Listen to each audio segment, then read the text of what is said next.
ओम शांति। आज 21 सितंबर 2024 की साकार मधुर महावाक्य है। आज की मधुर महावाक्य में बाबा बोले, मीठे बच्चे, बाप कल्प कल्प आकर तुम बच्चों को अपना परिचय देते हैं। तुम्हें भी सबको बाप का यथार्थ परिचय देना है। बाप कल्प कल्प आकर तुम बच्चों को अपना परिचय देते हैं। तुम्हें भी सबको बाप का यथार्थ परिचय देना है। प्रश्न है, बच्चों के किस प्रश्न को सुनकर बाप भी वंडर खाते हैं? ध्यान से सुनिए बाबा क्या बताते हैं कि किस प्रश्न को सुनकर बाप भी वंडर खाते हैं। तो बच्चे कहते हैं, बाबा कहते हैं कि बच्चे कहते हैं, बाबा आपका परिचय देना बहुत मुश्किल है, हम आपका परिचय कैसे दें? यह प्रश्न सुनकर बाप को भी वंडर लगता है। जब तुम्हें बाप ने अपना परिचय दिया है तो तुम भी दूसरों को दे सकते हो। इसमें मुश्किलात की बात ही नहीं, यह तो बहुत सहज है। हम सब आत्माएं निराकार हैं तो जरूर उनका बाप भी निराकार होगा। तो किस प्रश्न को सुनकर बाप वंडर खाते हैं? कि बच्चे कहते हैं कि बाबा आपका परिचय देना बहुत मुश्किल है, हम आपका परिचय कैसे दें? तो यह प्रश्न सुनकर बाप को भी वंडर लगता है। बाबा कहते हैं कि जब तुम्हें बाप ने अपना परिचय दिया है तो तुम भी दूसरों को भी दे सकते हो। इसमें मुश्किलात की क्या बात है? कोई बात नहीं, यह तो बहुत सहज है। हम सब आत्माएं निराकार हैं तो ज़रूर उनका बाप भी निराकार होगा। ओम शांति। मीठे मीठे रूहानी बच्चे समझते हैं बेहद के बाप पास बैठे हैं। यह भी जानते हैं कि बेहद का बाप इस रथ पर ही आते हैं। जब बाप दादा कहते हैं कि यह तो जानते हैं कि शिव बाबा है और वह इस रथ पर बैठा है, अपना परिचय दे रहे हैं। बच्चे जानते हैं कि वह बाबा है। बाबा मत देते हैं कि रूहानी बाप को याद करो तो पाप भस्म हो जाए, जिसको योग अग्नि कहते हैं। अभी तुम बाप को तो पहचानते हो, तो ऐसे कभी थोड़े ही कहेंगे कि बाप का परिचय दूसरे को कैसे दूं। तुमको भी बेहद का बाप का परिचय है तो ज़रूर दे भी सकते हो। परिचय कैसे दें, यह तो प्रश्न ही नहीं उठ सकता। जैसे तुमने बाप को जाना वैसे तुम कह सकते हो कि हम आत्माओं का बाप तो एक ही है, इसमें मूंझने की दरकार ही नहीं रहती। कोई कोई कहते हैं बाबा आपका परिचय देना बड़ा मुश्किल होता है। अरे बाप का परिचय देना, इसमें तो मुश्किलात की कोई बात ही नहीं। जानवर भी इशारे से समझ जाते हैं कि मैं फलाने का बच्चा हूँ। तुम भी जानते हो कि हम आत्माओं का वह बाप है। हम आत्मा अभी इस शरीर में प्रवेश है। जैसे बाबा ने समझाया कि आत्मा अकाल मूर्त है, ऐसे नहीं कि उसका कोई रूप नहीं। बच्चों ने पहचाना है, बिल्कुल सिंपल बात है। आत्माओं का एक ही निराकार बाप है। हम सब आत्माएं एक ही निराकार, हम सब आत्माएं भाई भाई हैं और आत्माओं के बाप कौन है? निराकार बाप। हमको वर्षा मिलता है, वह भी जानते हैं कि ऐसा कोई बच्चा इस दुनिया में नहीं होगा जो बाप को और उनकी रचना को ना जानता हो। बाप के पास क्या प्रॉपर्टी है वह सब जानते हैं। ऐसा है ना, दुनिया में कोई बच्चा ऐसा है कि अपने बाप को नहीं जानता है और रचना ये को नहीं जानता है, उनकी रचना को नहीं जानता। बाबा के पास क्या प्रॉपर्टी वह सब जानते हैं बाप के पास। यह है ही आत्माओं और परमात्माओं का मेला। यह परमात्मा नहीं, परमात्मा का मेला। यह है ही आत्माओं और परमात्मा का मेला। परमात्माओं को गलती से बोल दिया, सॉरी। तो बाबा क्या कह रहे हैं कि यह है ही आत्माओं और परमात्मा का मेला। यह कल्याणकारी मेला है। बाप है ही कल्याणकारी, बहुत कल्याण करते हैं। बाप को पहचानने से समझते हो, बेहद के बाप से हमको बेहद का वर्षा मिलता है। वह जो सन्यासी गुरु होते हैं, उनके शिष्यों को गुरु के वर्षे का मालूम नहीं रहता। गुरु के पास क्या मिल्कियत है, यह कोई चीज़ मुश्किल जानते होंगे। तुम्हारी बुद्धि में तो है कि वह शिव बाबा है, मिल्कियत भी बाबा के पास होती है। बच्चे जानते हैं कि बेहद के बाप के पास मिल्कियत है, विश्व की बादशाही स्वर्ग। यह बातें सिवाय तुम बच्चों के और कोई की बुद्धि में नहीं है। लौकिक बाप के पास क्या मिल गया था वह उनके बच्चे ही जानते हैं।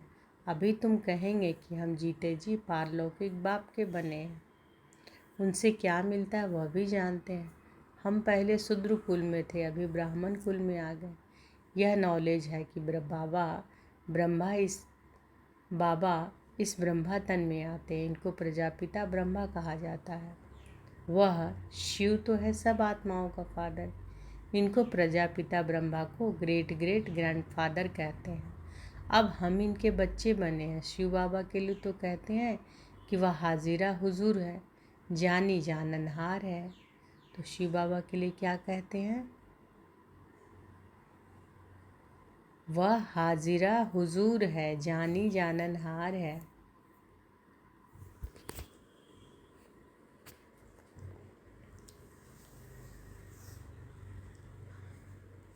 यह भी अब तुम समझते हो कि वह कैसे रचना के आदि मध्य अंत की नॉलेज देते हैं।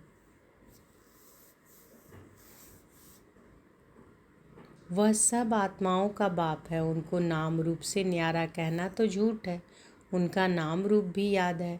रात्रि भी मनाते हैं। जयंती तो मनुष्यों की होती है, शिव बाबा की रात्रि कहेंगे। बच्चे समझते हैं रात्रि किसको कहा जाता है। रात में घोर अंधियारा हो जाता है। अज्ञान अंधियारा है ना। ज्ञान सूर्य प्रकटा, अज्ञान अंधेर विनाश। अभी भी गाते हैं ना, परंतु अर्थ कुछ नहीं समझते हैं। ज्ञान सूर्य प्रकटा, अज्ञान अंधेर विनाश। सूर्य कौन है, कब प्रकटा, कुछ नहीं समझते। बाप समझाते हैं। ज्ञान सूर्य को ज्ञान सागर भी कहा जाता है। बेहद का बाप ज्ञान का सागर है। सन्यासी, गुरु, गोसाई आदि अपने को शास्त्रों की अथॉरिटी समझते हैं। वह सब है भक्ति। बहुत वेद शास्त्र पढ़कर विद्वान होते हैं तो बाप रूहानी बच्चों को बैठ समझाते हैं। इनको कहा जाता है आत्मा और परमात्मा का मेला। तो आत्मा और परमात्मा का मेला क्या है? बाबा बच्चों को बैठकर समझाते हैं। तुम समझते हो कि बाप इस रथ में आए हुए हैं। इस मिलन को ही मेला कहते हैं। जब हम घर जाते हैं तो वह भी मेला है। वहाँ बाप खुद बैठ पढ़ाते हैं। वह फादर भी है, टीचर भी है। यह एक ही पॉइंट अच्छी रीति धारण करो, भूलो मत। अब बाप तो है निराकार, उनको अपना शरीर नहीं है तो जरूर लेना पड़े तो खुद कहते हैं कि मैं प्रकृति का आधार लेता हूँ, नहीं तो बोलूँ कैसे।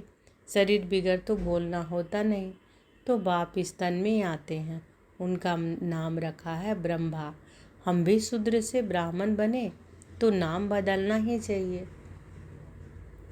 नाम तो तुम्हारे रखे थे, परंतु उसमें भी अभी देखो तो कई है ही नहीं, इसलिए ब्राह्मणों की माला नहीं होती। भक्त माला और रुद्र माला गाई हुई है, ब्राह्मणों की माला नहीं होती। विष्णु की माला तो चली आई है।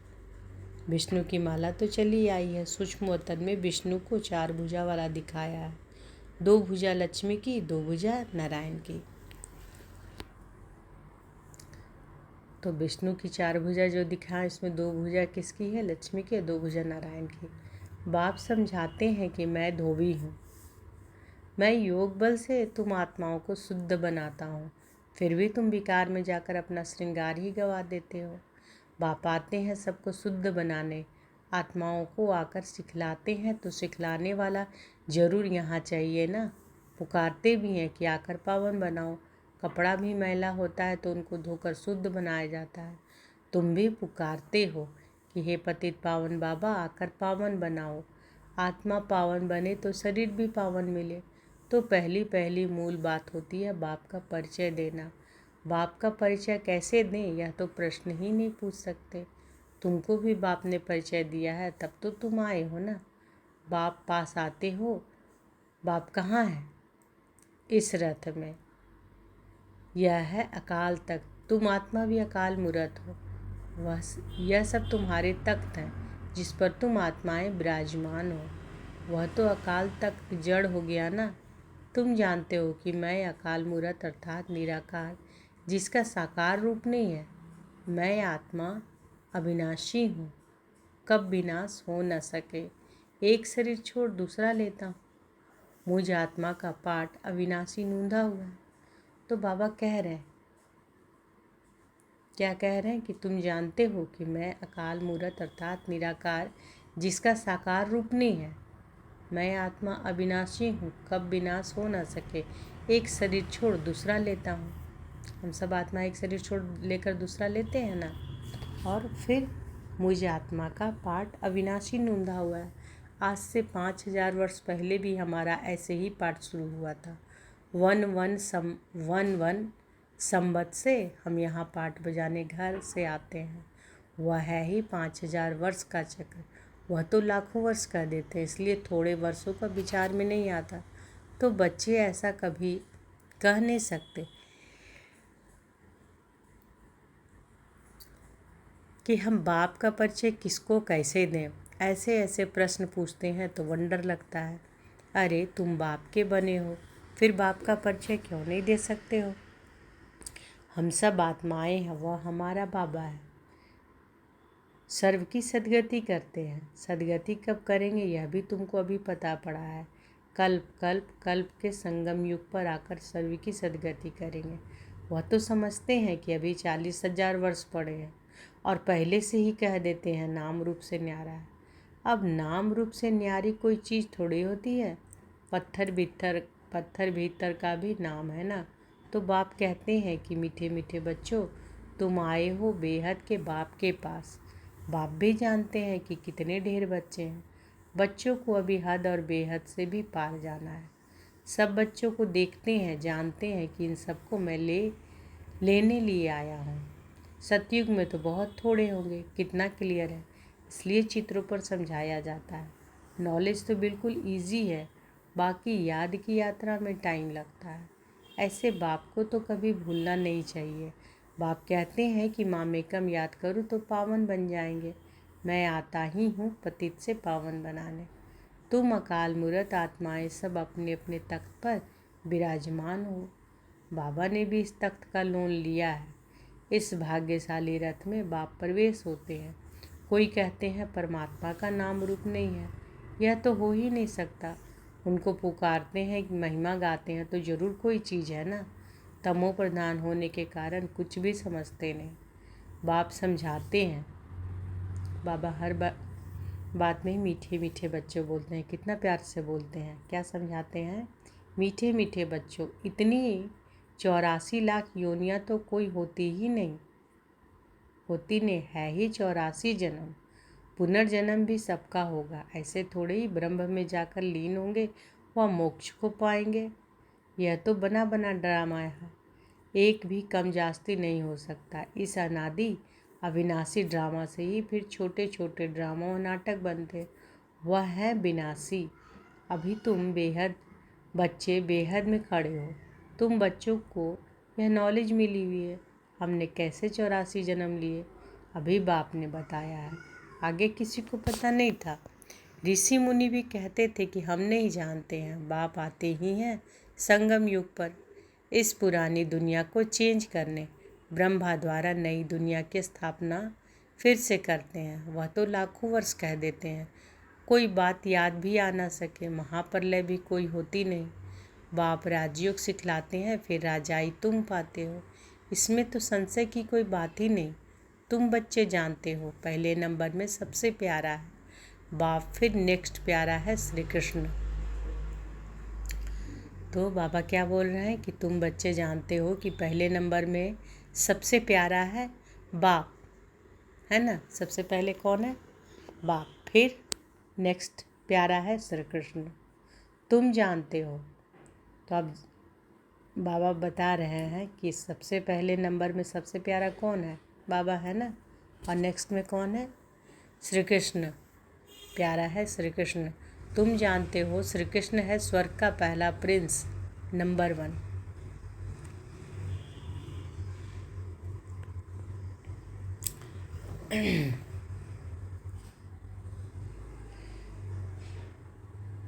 वही फिर 84 जन्म लेते हैं।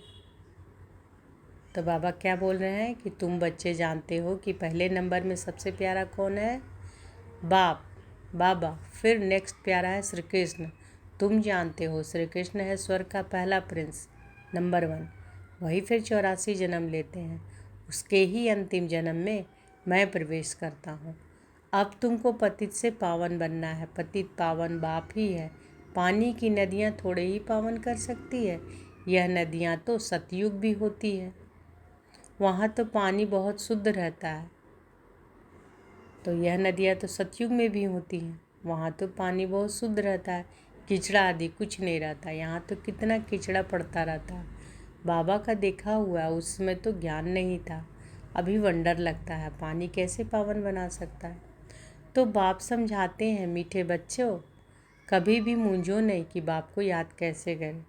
अरे तुम बाप को याद नहीं कर सकते हो, वह है कुक की संतान, तुम वो एडॉप्टेड बच्चे। एडॉप्टेड बच्चों को जिस बाप से मिल्कियत मिलती है उनको भूल सकते हैं क्या? बेहद के बाप से बेहद की मिल्कियत मिलती है तो उनको भूलना थोड़े ही चाहिए। लौकिक बच्चे बाप को भूलते हैं क्या? परंतु यहाँ माया का अपोजिशन होता है, माया की युद्ध चलती है। सारी दुनिया कर्म क्षेत्र है। आत्मा इस शरीर में प्रवेश कर यहाँ कर्म करती है। बाप कर्म अकर्म विकर्म का राज समझाते हैं। यहाँ रावण राज्य में कर्म विकर्म बन जाते हैं, वहाँ रावण राज्य ही नहीं तो कर्म अकर्म हो जाते हैं। सुखधाम की बाबा कर रहे हैं, स्वर्ग की बातें कर रहे हैं कि वहाँ जो कर्म होता है वहाँ कर्म हो जाता है, यहाँ कर्म जो है विकर्म बन जाते हैं, क्योंकि यहाँ रावण राज्य है। और वहाँ रावण राज्य ही नहीं तो कर्म अकर्म हो जाते हैं, विकर्म होता ही नहीं। यह तो बहुत सहज बात है। यहाँ रावण राज्य में कर्म विकर्म होते हैं, इसलिए विकर्मों का दंड भोगना पड़ता है। ऐसे थोड़े ही कहेंगे कि रावण अनादि है, नहीं। आधा कल्प है रावण राज, आधा कल्प है राम राज। तुम जब देवता थे तो तुम्हारे कर्म अकर्म होते थे। अब यह है नॉलेज। बच्चे बने हो तो फिर पढ़ाई भी पढ़नी है, बस फिर और कोई धंधे आदि की ख्याल भी नहीं चाहिए। परंतु गृहस्थ व्यवहार में रहते धंधा आदि भी करने वाले हैं तो बाप कहते हैं कि कमल फूल समान रहो। ऐसे देवता तुम बनने वाले हो। वह निशानी विष्णु को दे दी है क्योंकि तुमको शोभेगा नहीं, उनको शोभता है। वही विष्णु के 2 रूप लक्ष्मी नारायण बनने वाले हैं। वह है ही अहिंसा परमो देवी देवता धर्म। न कोई विकार की काम कटारी होती, न लड़ाई झगड़ा आदि होता। तुम डबल अहिंसक बनते हो।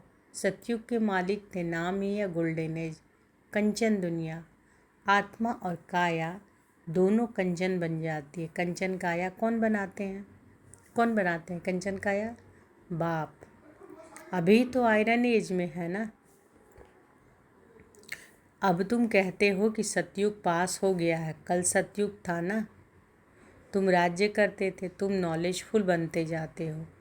सब तो एक जैसे नहीं बनते। अच्छा, अब बाबा का याद प्यार लीजिए। मीठे मीठे सिके लदे बच्चों प्रति माता पिता बाप दादा का याद प्यार और गुड मॉर्निंग। रूहानी बाप की रूहानी बच्चों को नमस्ते। हम सब रूहानी बच्चों की रूहानी माता पिता बाप दादा को याद प्यार, गुड मॉर्निंग और नमस्ते नमस्ते नमस्ते। शुक्रिया बाबा, शुक्रिया। धारणा के लिए मुख्य सार पहला है, मैं आत्मा अकाल तक नशीन हूँ, इस स्मृति में रहना है। हद और बेहद से पार जाना है, इसलिए हदों में बुद्धि नहीं फंसाना है। मैं आत्मा अकाल तक नशीन हूँ, इस स्मृति में रहना है। हद और बेहद से पार जाना है, इसलिए हदों में बुद्धि नहीं फंसानी है। तो आज पूरा दिन इसको करते रहेंगे कि मैं आत्मा अकाल तक नशीन हूँ। दूसरा, बेहद बाप से बेहद की मिल्कियत मिलती है, इस नशे में रहना है। कर्म अकर्म विकर्म की गति को जान, विकर्मों से बचना है। पढ़ाई के समय धंधे आदि से बुद्धि निकाल देनी है। आज बाबा वरदान दिए हैं तो अनुभव करें कि बाबा का वरद हस्त हमारे सिर पर है और बाबा ने वरदान दिया, श्रीमत की लगाम को टाइट कर मन को वश करने वाले बालक सो मालिक भव। श्रीमत की लगाम को टाइट कर मन को वश करने वाले बालक सो मालिक भव। दुनिया वाले कहते हैं कि मन घोड़ा है जो बहुत तेज भागता है, लेकिन आपका मन इधर उधर भाग नहीं सकता, क्योंकि श्रीमत की लगाम मजबूत है। जब मन बुद्धि साइड सीन को देखने में लग जाती है तो लगाम ढीला होने से मन चंचल होता है। इसलिए जब भी कोई बात हो, मन चंचल हो, तो श्रीमत की लगाम टाइट करो, तो मंजिल पर पहुंच जाएंगे। बालक सो मालिक हो, इस स्मृति से अधिकारी बन मन को अपने बस में रखो। स्लोगन है, सदा निश्चय हो कि जो हो रहा है वो भी अच्छा और जो होने वाला है वो और भी अच्छा, तो अचल अडोल रहेंगे। सदा निश्चय हो कि जो हो रहा है वो भी अच्छा और जो होने वाला है वो और भी अच्छा, तो अचल अडोल रहेंगे। तो आज की मधुर महावाक्य में बाबा क्या बोले? बाबा बोले कि बाप कल्प कल्प आकर तुम बच्चों को अपना परिचय देते हैं, तुम्हें भी सबको बाप का यथार्थ परिचय देना है, बाबा की परिचय देना है ना। अच्छा, शुक्रिया बाबा, शुक्रिया। ओम शांति।